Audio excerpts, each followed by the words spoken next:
What's the LGBT is brought to you in part by Over the Top Living. Over the Top Living is excited to announce the launch of Activate. Activate is an 8-week coaching experience designed to connect queer superheroes to their authentic purpose. Registration opens on June 25th and the experience begins on August 1st. Find purpose, find meaning, find you. For more information, join the community at overthetopliving.com. What's the LGBT is brought to you in part by Over the Top Living. Over the Top Living is excited to announce the launch of Activate. Activate is an 8-week coaching experience designed to connect queer superheroes to their authentic purpose. Registration opens on June 25th and the experience begins on August 1st. Find purpose, find meaning, find you. For more information, join the community at overthetopliving.com.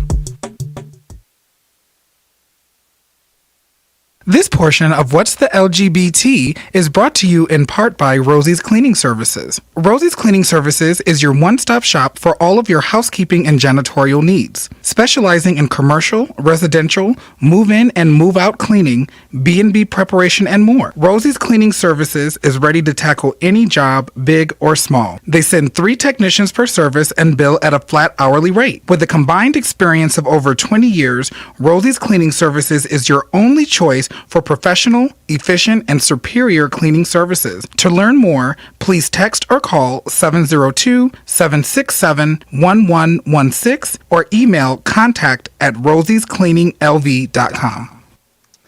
Greetings, and greetings, everyone. You already know who it is, but in case you forgot, I don't mind giving you a slight reminder.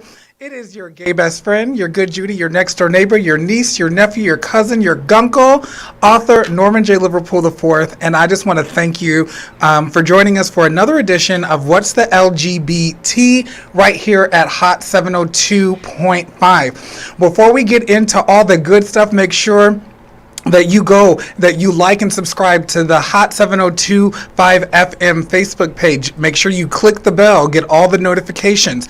You can download the app on both Apple and Google, and you can set a reminder for every Wednesday at 3 p.m. Pacific so you don't miss another episode. We are so excited to be here again for part 2 of our Image Illusion series, to continue the conversation that we started 2 weeks ago. So you already know we got to do a little housekeeping. So I want to go ahead and start off with my sponsors.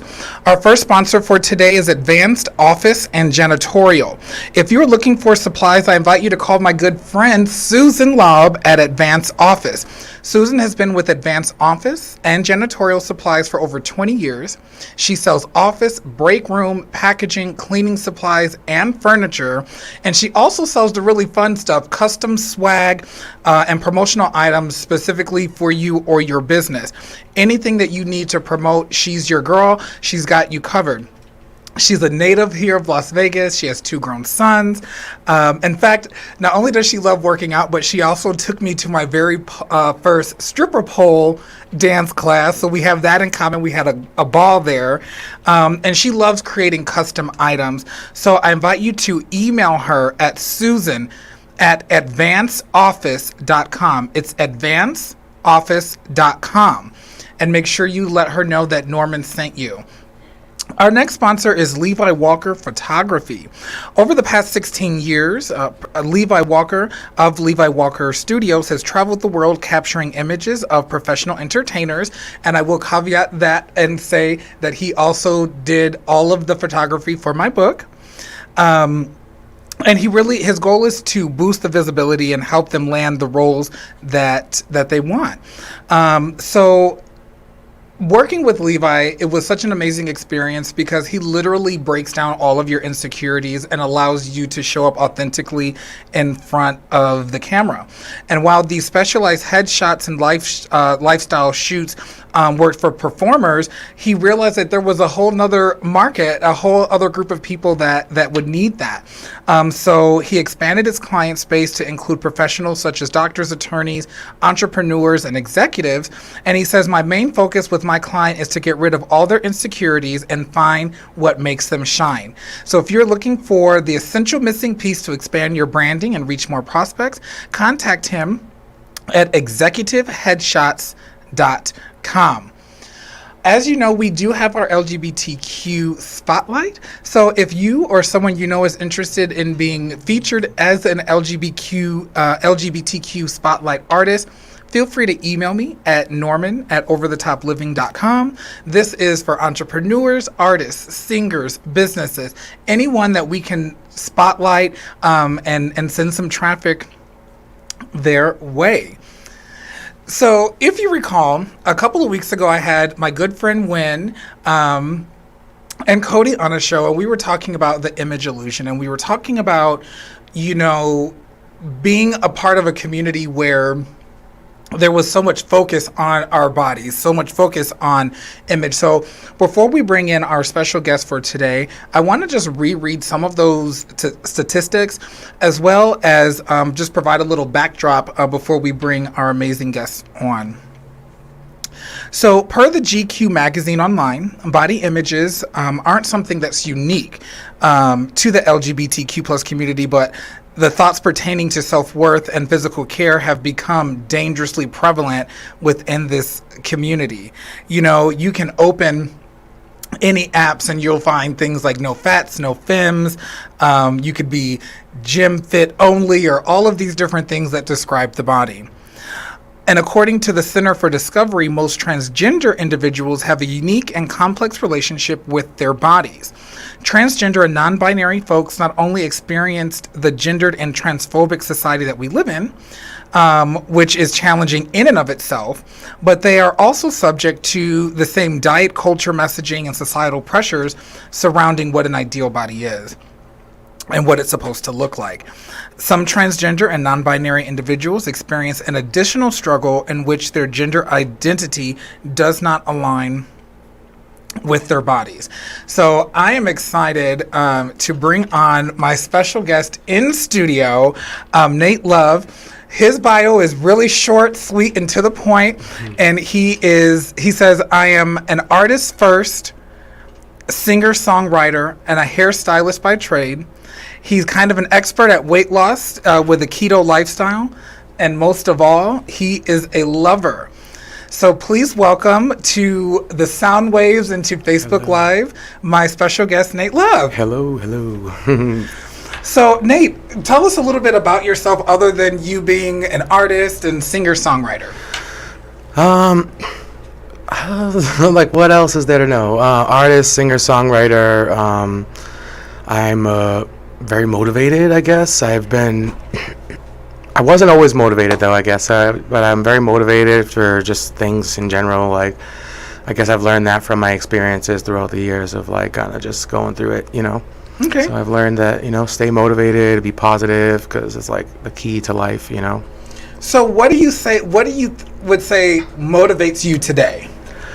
What motivates me? Well, first of all, I think that God motivates me. That's definitely like where I get my strength from. But then seeing the strength that God has instilled in my family and my mother, she's a strong woman. So just seeing, having strong influences in my life. I have so many strong women. My best friend, Sanary, she's an amazing writer. I have my friend Tasha, she's a veteran, and then my friend E, who's a chef, and she owns a bunch of restaurants. So I have a lot of positive influences in my life, women influences mostly. I love that, and you know what? That's very similar to my story. Also, well, thank you so much for being here with us. Our next special guest is Crystal Cassadine. Crystal is a 33-year-old trans woman who currently lives in Tacoma. Crystal defines herself as the embodiment of self-acceptance as well as self-accountability. She's a staunch supporter of BLM as well as women's and LGBTQIA plus rights. Having suffered from depression, anxiety disorders, and eating disorders, Crystal is a massive supporter of mental health awareness. So please welcome to our virtual stage by way of the internet, Miss Crystal Cassadine. Hello. Thank you so much for being here. It's been a while since we've been able to do something like this together. It has. COVID has just kind of screwed everything up. Yeah, so other than what you provided me to tell the audience about you, can you go in a little bit deeper? I mean, there's being who I am. I'm a very multifaceted individual. I mean, currently I'm working in like property management. Outside of that, I'm a singer as well, opera singer to be specific. And then as far as like interests and whatnot, I mean, I play a lot of Switch. I watch a lot of TV. I live a very simple life. So I was gonna say, being in property management will do that to you, won't it? oh Well, my thank you so much, Crystal, for being here with us all the way from Tacoma. And our last special guest is Robbie Jeffress. His name is Bobby. His pronouns are they, them. He currently works with an Austin-based mental health company and is currently living in Pittsburgh. Welcome, Robbie. Hi, how are you? Good. How are you doing? I'm pretty good today. Good. So what can you add to what I've already told the audience about you? I'm just this kid who comes from the South, who's kind of gone from the north to the south to the north to the south again. So I have a very different perspective on things. You can kind of say I'm a little bit of a weirdo. But I'm just this kid who kind of like looks at things, and I've become a mother in the sense in the queer community sometimes. So I'm just that weird kid that you see who you kind of want to know. Well, here at What's the LGBT, we love the weird kids. We love that, and so we're so happy to have you here. So let's just jump right into this. Let's just start with discussing how did body image first affect you, and we'll start with Nate. So, like, when you first were even introduced to this concept, like, what was that like?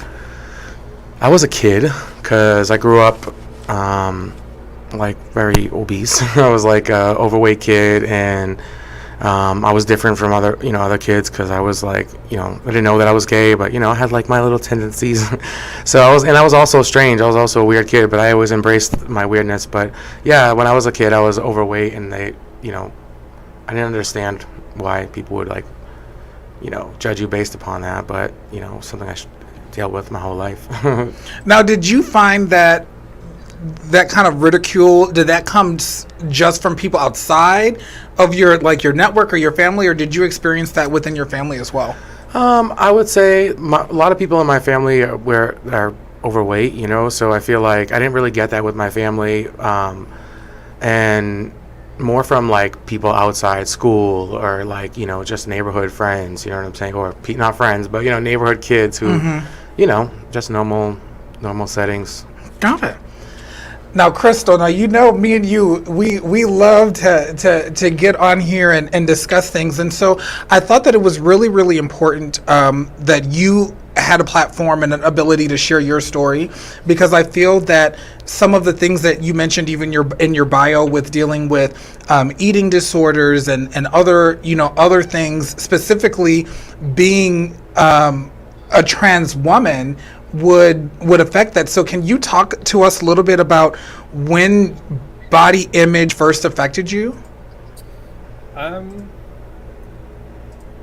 far back as I can remember, I would say probably late middle school, early high school. Not to sound cliche, but I always knew that there was something a little bit different about me. Like, I knew I liked boys and whatnot, but I knew it was deeper than that as well. So like specifically in PE, like dressing in and dressing out, like from PE uniforms to regular clothes, I was like, this is not where I'm supposed to be. So as far as like the literal physical aspect of everything, I would say it goes back to middle school for me. I didn't really understand it until I got to college, because I lived in a very closed-minded household. I knew what gay was, but I didn't know that transgender was a thing until embarrassingly enough until college. I went to a bar and I saw drag queens. I was like, well, that's what I want to do. And that's kind of sort of how everything started for me. Like, it's how I found out that I'm trans. It's how I found that makeup was something that I love doing. Like, it's all things like that. And even down to the makeup, like there are certain aspects of that, kind of tying it into the topic of today. Like, there are certain aspects of makeup that could almost be construed as fatphobic as well, specifically because of the way that you're applying them and what they're supposed to do. So, like, for me, body image today isn't as big of a thing. I do still have a lot of body dysmorphia and whatnot that I honestly contribute to, like, the whole trans aspect of my life. But it wasn't until after my dad passed away that I really noticed that I had an issue with food.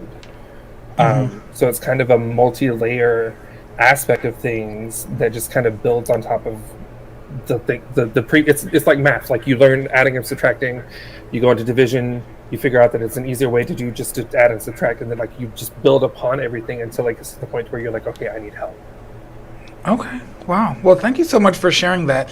Now, Robbie, for you, and the reason why I'm asking this to you is because a couple of weeks ago we talked about, I shared a little bit about my story about how I felt that being a black man in the queer space kind of made me walk this tightrope of like not being too black for non-black people or not being too gay, and all of that. Now, would you say that in your body image journey that race played a part in that? Absolutely. I was born in the South, so excuse me. I was born in the South, so I always had that back and forth with my family of, you're too skinny, you need to eat something. And then once you get too big, it's like, oh girl, like, what's going on? So I've always really teetered with my weight. But once I did become into myself and, figure out who Bobby was, I did realize that not only did I have to worry about my race, but I also had to worry about my size.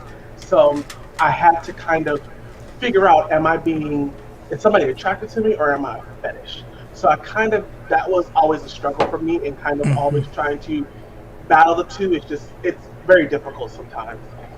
Yeah, I agree with that. Now, Nate, you had mentioned that, you grew up as an obese kid and, you're very public on your social media about your weight loss journey. Yeah. and which I tip my hat to you, because I know that could not have been easy, and just seeing how motivated you are to continue that is so awesome. What happened or what shifted in your mind and you were like, I've got to make a change? Like, what was that prompted you? Honestly, I hate giving credit to this person, but my first relationship was like a really bad relationship. It was kind of like an abuse, not mentally abusive, And when it ended, I left that person, because I was like realizing my worth. I was like, whoa. Like, I was 350 pounds, and I was like, this was, maybe like 7 or 8 years ago, 6 years ago.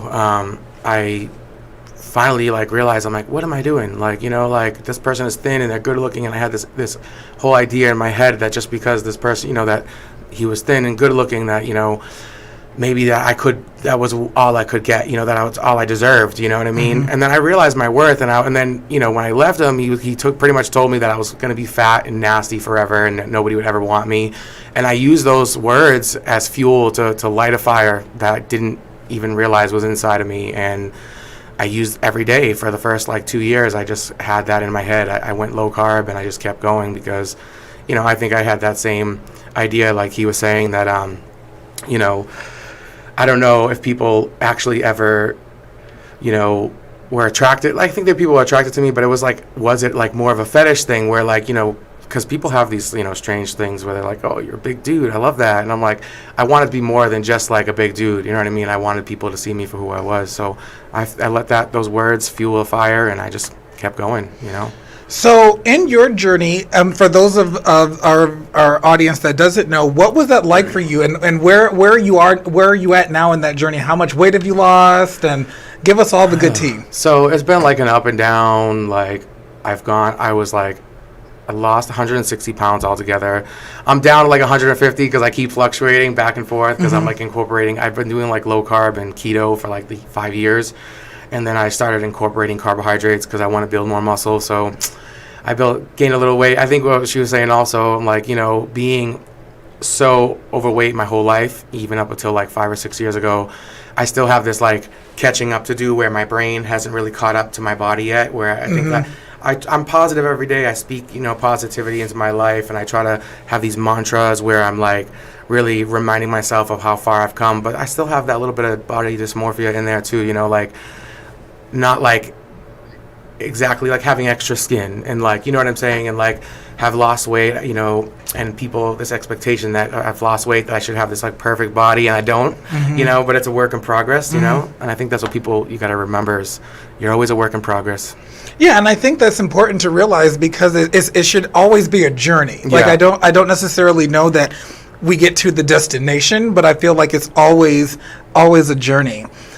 So Crystal, I want to come back to you, and I want to talk to you about what other factors do you believe contributed to your negative body image? I'm a lot of different things. I very distinctly remember in like 2014, I think it was.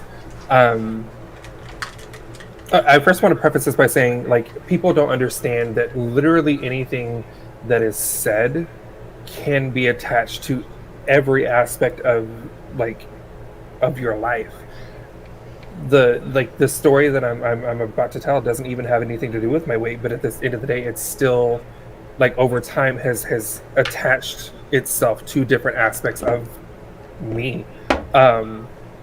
It was my give up for a pageant that I had been gifted, and there was only one contestant, and the guy that was supposed to be my mister was like, everything you touch turns to shit.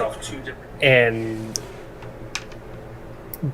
again, it had nothing to do with weight or me being who I am or anything. It was just simply the fact that I didn't have the turnout that he had wished for. Like, small things like that stick in the back of my head. It's always what I've been told. Now, granted, I am in therapy and whatnot because I have some other things going on as well. But like, my counselor has even been like, look, you need to realize that it has nothing to do with you, and it has nothing to do with what you've been going through. But it's small things like that that people don't understand have the biggest impact. Even back when I was in high school, like I had larger friends. I've never been the kind of person to shun anybody for who they are, or what they are, or how they look, or anything like that. But I would hear people talking about my friends, like way in the background or whatever, and even things like that, like things that I overheard that weren't even directed at me. Like, it all adds up, and it all contributes to this mentality that the only thing that's ever going to want me is me and what I allow it to, which can both be positive and negative, I feel. My go-to has always been food. I love ice cream, I love sweets, I love all this stuff that honestly I probably shouldn't be eating. But the effects are long lasting, whereas the feel good is not as long lasting. So I always, it's eating to the extent that I do could almost be considered an addiction, because I do it to feel good. Outside of the fact that obviously I need the nutrients and whatnot, I do it to feel good, and whenever that feel good is gone, I go back and I get more. So I actually had a therapy session earlier today, and this came up. My abusive relationship with food has become a very soft spot for me. I feel like I'm finally learning how to overcome it, even though I don't necessarily know how to just yet. But like I said, it's all the very, very small things that you wouldn't even think would honestly bother someone that ends up screwing them over in the end. Wow. Well, I want to thank you so much, and I think you touched upon something really interesting, you know, about how you said that you're in therapy and doing that, and there's definitely no shame in that, and I applaud you for doing that. Really quick, we got a couple of comments here on the Facebook. Lily DeBoss says, body dysmorphia is a real thing even for thin people. And what was really interesting is I just saw a meme or something on Instagram, and it was like telling a thin person to eat a burger. is just like criticizing Somebody, for like a eating too larger much. person. Yeah. And I never really thought about that because when I was growing up, I was extremely thin. Yeah. Like bone thin, bones popping out, like super thin. And I remember like going to my grandmother's house or going to my auntie's house and them loading my plate up with food.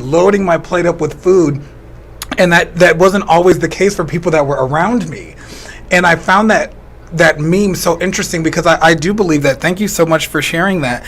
Chi-Town says, weight has been a huge thing for me. I had to realize being healthy was not important.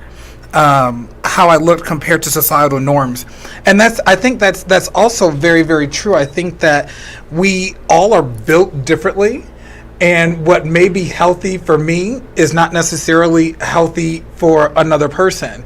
And going back to what Lily said is I remember feeling that is because I was called anorexic before I even knew what anorexia was. Yeah. Do you know what I mean? And so it's like, and it goes back to even being called gay before I knew what gay meant. It's like, so now I'm gay, anorexic. What does all of this mean? And I think that we put these labels on stuff not realizing the damage that can really be caused by words. So thank you for those comments. So let's kind of change pace a little bit. And Robbie, can you tell us about, or maybe if this even applies to you, in your journey to really come to terms with who you are and love yourself, did this cause you to like lose relationships, friendships, in order for you to choose yourself?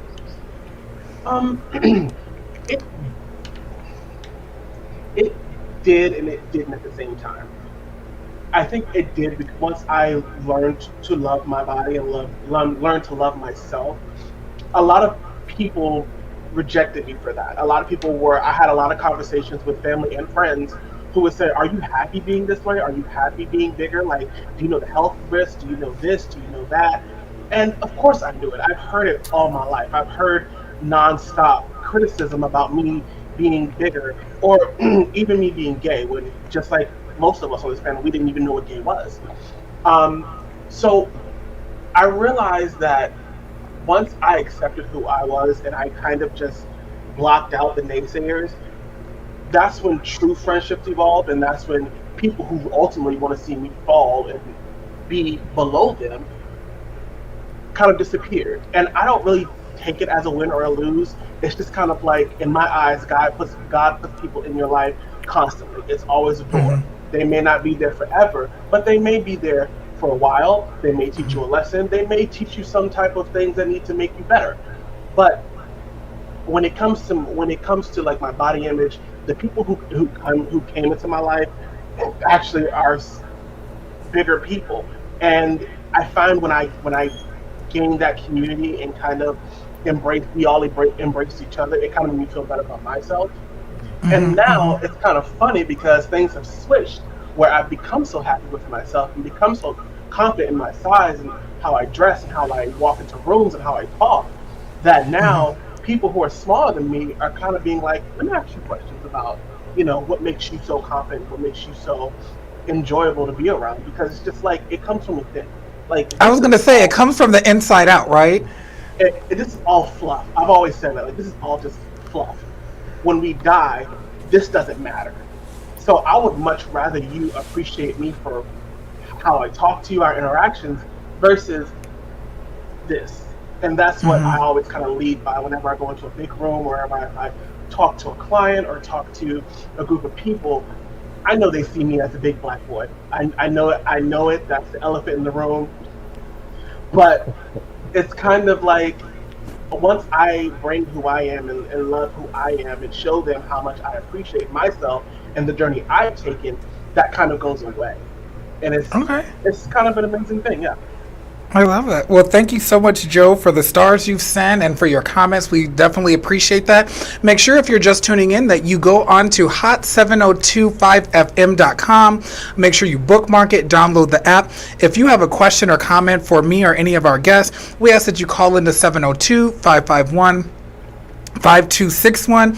And don't forget, when you download the app, set the reminder so that you can set it for every Wednesday at 3 o'clock so you don't miss this good boiling piping tea.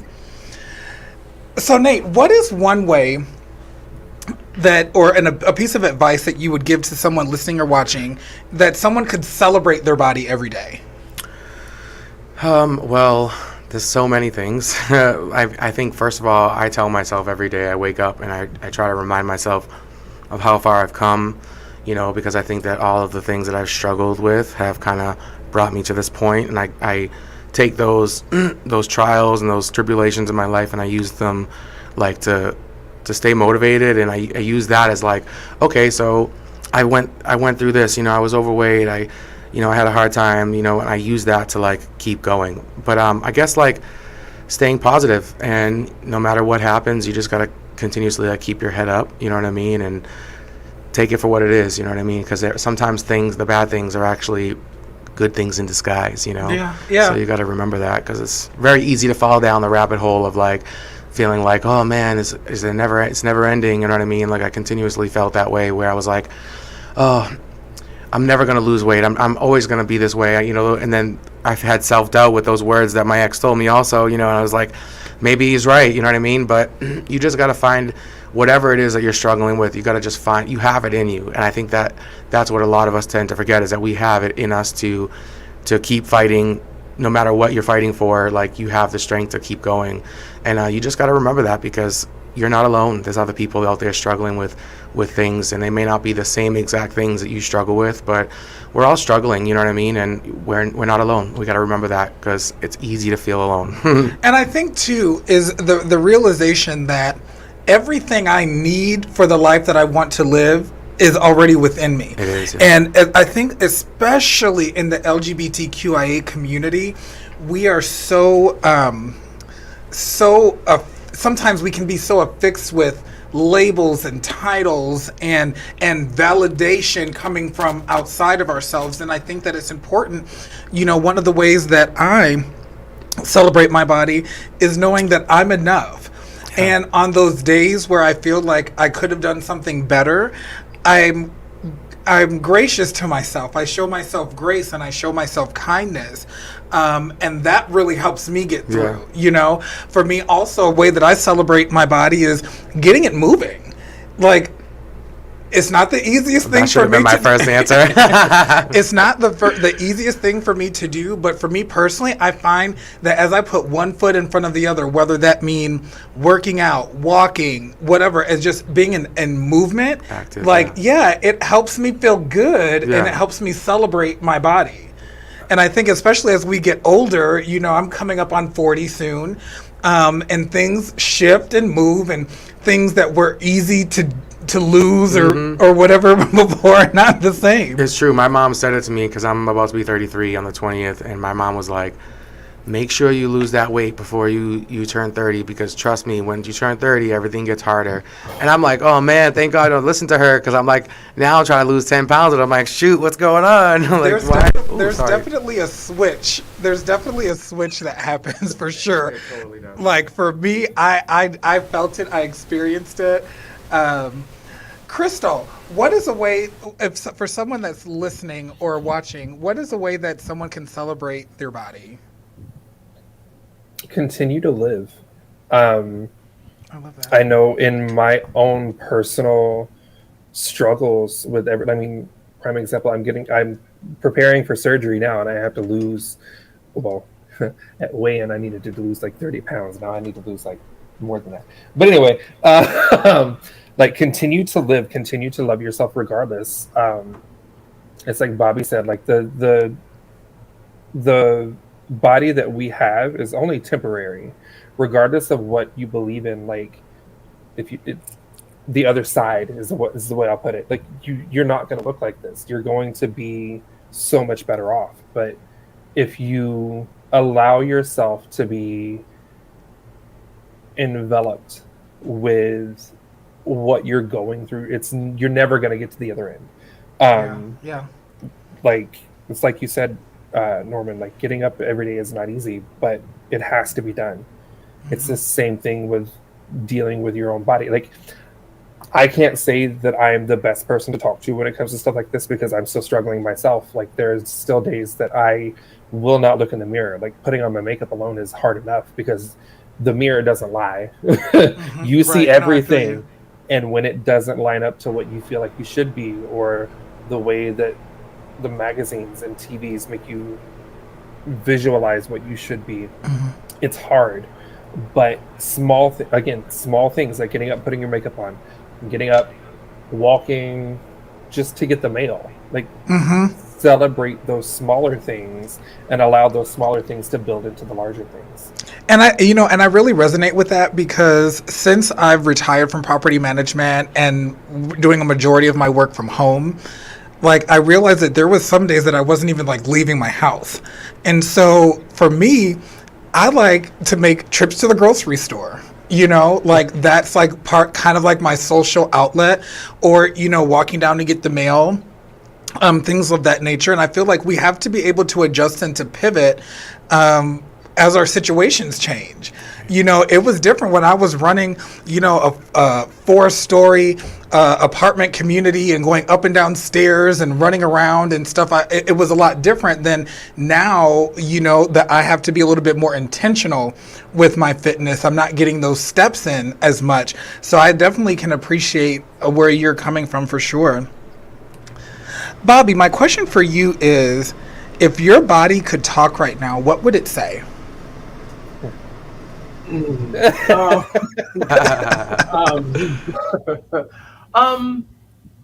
I would think, and this is I'm thinking on a deeper level. I think my body would say thank you. A part of me when I was younger, and this is kind of like circling back to the questions that you asked Crystal. I saw an interview with Taraji P. Henson when they were asking her how there was an infamous sex scene on this show, on a movie called Baby Boy, featuring that her and Tyrese did together. There was an infamous sex scene that it was her first one. She's fresh out of acting school, and they asked her, how did you prepare for that? And she literally said every day for the 2-3 months leading up to that scene, she would look herself in the mirror and become familiar with every aspect of her body. Every single curve, every single line, every single bump, bruise, stretch mark, every part of it, she became familiar with it. And I was like, you know what? Let me just try that. And when I did it, more and more, I started to love myself more and more. And I know it seems kind of cliche to be like, you're just going to sit in the mirror, you're just going to stand in the mirror naked. And yeah, and it kind of worked because you start becoming familiar with who you are. You start to become familiar with what this is. And I think my body would say thank you, because if I didn't do that, I know I probably would have gone through a line of failed diets and then probably gone through so much more. And then I also probably would not have found mental health. And it's just, those things really made me appreciate my body, and I feel like my body appreciates me too. Do you know what? I love that. I absolutely love that. So the question was, if your body could speak to you, what would it say? And he said my body would say thank you. And I think that also goes to speak to the care that we give our bodies, the things that we put our bodies through, the foods that we eat, all of those things. And I guess my goal now is to have my body say thank you. All right. I like that. I like that a lot. Wow. Okay. That was a lot for me to wrap my mind around, because I think sometimes we get so busy in the day to day that we're just like, it's almost like this autopilot type of situation, to where we're just in a routine. And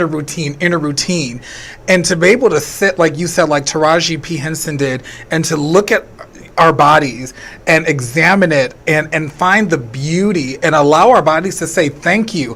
Thank you, Norman, for taking care of me. Thank you, Norman, for putting some vitamin E oil on your skin today. Like all of these different things. And I feel like that's such a beautiful perspective. What do you have to say about that, Nate? This is perfect. Like, I feel the same way. I think also, thanking your body, saying thank you is probably a good thing, because I think some people, like me, I think my body would tell me to slow down, like take a step back, but I think it's it's important to like have that mindset where you feel like you are appreciating your body and you're loving it for what it is because of this like, you know, this vision that the world has of what we're supposed to be, as opposed to like just being, you know what I mean? Like just being us, just being, accepting ourselves just the way we are and loving that, you know what I mean? And I think when you put it in that perspective, it kind of makes you feel good. Yeah, it does. Like, so thank you for that, Bobby. Like, it makes me feel like, oh, wow, my body is grateful that I'm doing the things that I'm doing. So thank you for that kind of mindset shift. And I think that if we do more of that, if we do more of my body is thanking me for what I'm doing today, I think that that's an amazing concept. So, Crystal, we're coming back to you, my friend. What do you say to the young transgender or non-binary person who sees you and is like, man, I want, even though you may not see it, I want that confidence that Crystal has. I want that thing that allows her to get up every day and face the world as herself.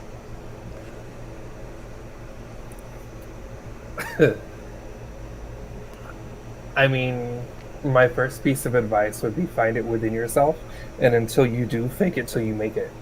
I am a performer by nature. All throughout high school, college, and even into my adult life, I've been some sort of performer, either a singer or even drag now. Like, you have, in order to do the things that I've done, you have to have a certain level of confidence. And if you don't have it, you have to find it. With everything, I don't want to get too deep into this, but everything that's going on politically and whatnot, it's even more important to find your happy place, to find your confidence, to find whatever it's going to take to keep you healthy, but also keep you going. I know for me specifically, some days are easier than others. It's never going to be easy, but anything that's easy isn't worth having. So it just kind of goes back to, like I was saying before, like, push through. It will eventually get better. It'll never be the best, but it will eventually get better. It'll get easier. And it probably isn't the most healthy way to think about it, but the easiest way to convince other people that you have confidence and that you love yourself is to convince yourself that you have confidence and love yourself. And it's interesting that you say that, because a lot of the work I do with my clients is surrounding mindset. It's surrounding limiting beliefs. It's surrounding bullshit that we've taught ourselves, or bullshit from other people that we have then internalized and believed about ourselves. And so it really is important, you know, and I think Bobby said it earlier, that it has to come from the inside out. It has to be something that you believe, because I know for me, I got to this, in my book, it's called Walking in Next Level Confidence, right? So for me, that next level is just me showing up as Norman, and that's what you get. And I don't waver from that. You're going to get Norman, whether I'm talking to my girlfriend on the phone, talking to my husband, at the radio show, writing a book, you're going to get Norman. And I think that a lot of that comes with time and age, but a lot of it just comes from making up your mind that I just don't care anymore. It's just not that serious, right? You know, there was when we were here, I think my very first show, there was a clip of me that's going on and it says, but why are you so pressed? Like, why are you know what I mean? Like, why are you so pressed? And so I think that you hit the nail on the head when you said it has to come from within. And I think that even going back to what Nate said, we were talking about earlier, is all of this stuff about having validation come from other people. And half of the time, the people that we're seeking validation from could give two shits. Like, they could care even less. Yeah. Do you know what I mean? And we're losing sleep over these people trying to validate these people that didn't even see you in the first place. Something else that I think people fail to realize is the people that we seek validation from are also seeking the same validation from us. And it's sad to say, but in today's society, they would much rather see you down so that they feel better about themselves. And it's not right, and it's not okay. you have to appreciate yourself before you can appreciate someone else. Yeah, yeah, and it's one of those concepts that seem simple, but it's the most difficult to apply because it's not one thing that like you can just make up your mind and that's it. It's like constantly, and you know this by being someone that works out frequently. It's like a muscle. You've got to work this thing every day, and as you work it, you get stronger. And your capacity to move through things becomes easier because you're working that out. So thank you. I feel like even just having this conversation is allowing me to flex some of my confidence muscles, because to be around other people who exude or have that same confidence, it feels good to me. It's like energy that we're sharing, and I love that. So, Bobby, how do you practice self-care? And we're going to get ready to wind down. What is a way that you practice self-care? As of recently, I have started journaling. I've started to, I always say everybody needs to see a therapist at least once a week. I haven't for a while. I kind of fell off, but that's besides the point. So I would always say, like, find you a therapist. Surround yourself with people who are, okay, this is going to sound really bad, but I think a part of like loving yourself and accepting yourself who you are, there's a part of you that has to be delusional. That has to be in your own fantasy. That has to go every day and be like, I may be in a black sweater, but girl, I look like the best thing on this street. You have to do that, because if you don't do it, it's not gonna click. So I tell you all the time, be delusional. If you feel like you look like the best thing ever, then that's fine. That's a part of growing your confidence. That's a part of loving yourself, because once that delusion that funny part of being delusional kind of goes away, you start appreciating yourself more. And I think a part of self-care is just honestly taking the time out to do things you like to do, eat foods you like to do, eat foods you like to do, eat foods you like to eat, may it be healthy or bad, in proportion. Also, like I said, surround yourself with people, find different things to do. Like, as of recently, I started getting into tarot cards. I've never thought that would be a thing, but the more I'm into it, I'm like, oh my God, this is really, really cool. And it starts to make you feel better. It starts making you feel like, okay, this makes sense. And also, girl, like, go to the spa, do skincare, do hair care, get your teeth checked, do everything you possibly can. There's gonna come a hater who's gonna want to say something about you, and if you have all the boxes checked, they can't say a damn thing. Okay, I love that. And I love that you mentioned just some of the basic things. Going to the dentist, going to a therapist. I think that a lot of it is also disassociating ourselves from things that we were taught. Like for me, I never would have, given my background, have ever sought to learn more about Buddhism, or to even explore how that resonates with my life and how it has enlightened my life. Like you're talking about with the tarot cards, I think a lot of it again goes back to mindset, to disassociate our minds from things that we thought we couldn't do, that we thought were prohibited, or we thought that we're bad, or we're going to send us to hell, or and I think that as we flex these confidence muscles, we begin to identify with the things that truly serve us. We begin to identify with the things that make sense for us. And that's all it has to make sense for is us. A lot of times we put so much pressure on getting other people to see the vision. And I saw a meme and it said, this is your calling or your call, not to get spiritual, but it wasn't a conference call, and sometimes we spend so much energy trying to get other people to see the vision, to accept the vision, to co-sign the vision, that we lose sight of what the vision even is and how it best serves us. So really quick, we're getting ready to, I always say this because I feel like I'm constantly like there's always shift gears, but we're going to be getting ready to wind it down. So really quick, I just want to thank my sponsors for today. Advanced Office. Again, you can email Susan at advancedoffice.com. Also, to Levi Walker Studios, we want to thank you for sponsoring today's edition of What's the LGBT. So, in closing, I would just like us to all share something that brings us joy.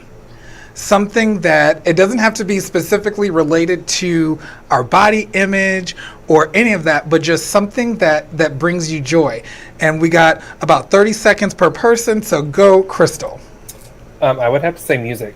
It's a language that everyone can understand. Like, I'm actually working on 3 different pieces that are in completely different languages, and because of the way I emote and the backing music and everything, you know exactly what I'm talking about. Maybe not like to the T, but like the emotion and everything that's in it, you're gonna get. So I would say probably music. I love that. And then if any of you are interested to connect with Crystal, or you have more questions for her, or just want to say thank you for, sharing your story, you can email me at norman@overthetopliving.com, and I will make sure to connect you. Bobby, what is bringing you joy today? Self-expression. Whatever you want to do, how you dress, how you put your makeup on, self-expression can come in cooking, decorating, whatever it is, do it. Because whatever gift is inside of you, nobody else has, nobody else can touch. So always, always, always keep that to you on your right-hand side, because it'll always make you feel good. I love that. And again, if Bobby's message resonated with you, if you want to connect with him, email me at norman@overthetopliving.com, and I will be sure to connect you. And last but not least, I just love having guests, but it's something about having an in-studio guest where it's like you actually feel like you're having a conversation. So Nate, I just want to thank you again for taking time out of your schedule. What is bringing you joy, and where can we find you here in the city of Las Vegas? Well, I occasionally perform at First Friday, and I'll do like the farmers market on occasions on Saturday downtown. But I am also at Red Lobster. I'm waiting tables. What brings me joy? I would say there's 2 things that bring me joy, and I think they go hand in hand, and that's food and being active, because I've learned that I can still enjoy food, because I love food too, and that resonated with me when Crystal said that about how she just loves food, and I love food too, you know what I mean? And that was my problem for so long. So food and working out, because I can eat whatever I want as long as I continuously stay active, you know what I mean? And it's a continuous struggle, but it's worth it to me, you know what I mean? So I think that those things have always brought me, well, the working out is a newfound joy, but the food has always been long, lifelong joyful thing for me. So I say food and working out. I love it. And what brings me joy today is having the opportunity to be here with all of you each and every Wednesday here for What's the LGBT here at Hot 7025 and FM Sound. Make sure you go on, like the page. It's the Hot 702.5 FM Facebook page. Download the app, set the reminders, and make sure that you join us again. I have a very, very special show planned for you all next week. We're going to have some in-studio guests that are going to be showcasing some new music and some other things like that. So just make sure that you keep it locked right here. And again, special thanks to our sponsors today, Advanced Office and Levi Walker Photography. You already know who it is. Until next week, bye.